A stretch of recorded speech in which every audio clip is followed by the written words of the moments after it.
ইরানের সার্বভৌমত্ব রক্ষায় পাশে থাকার ঘোষণা চীনের।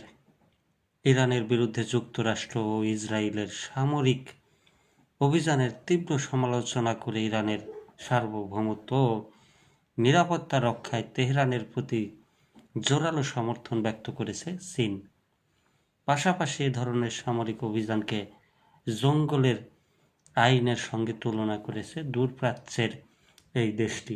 খবর চীনের রাষ্ট্রীয় গণমাধ্যম সিসিটিভি ও সিনহুয়ার।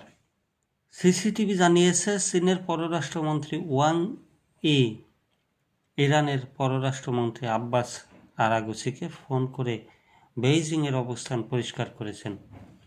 ওয়াং ই বলেন, চীন ও ইরানের মধ্যকার ঐতিহাসিক বন্ধুত্বকে বেইজিং অত্যন্ত গুরুত্ব দেয়। ইরানের সার্বভৌমত্ব, নিরাপত্তা, আঞ্চলিক অখণ্ডতা এবং জাতীয় মর্যাদা রক্ষায় চীন পূর্ণ সমর্থন জানায়। পাশাপাশি ইরানের বৈধ অধিকার ও স্বার্থ রক্ষায় পাশে থাকবে বেইজিং।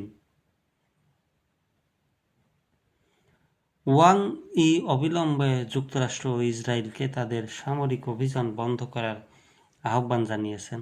তিনি সতর্ক করে বলেন, উত্তেজনা যেন আর বৃদ্ধি না পায় এবং এই সংঘাত যেন পুরো মধ্যপ্রাচ্যে ছড়িয়ে না পড়ে, সেদিকে লক্ষ্য রাখা জরুরি।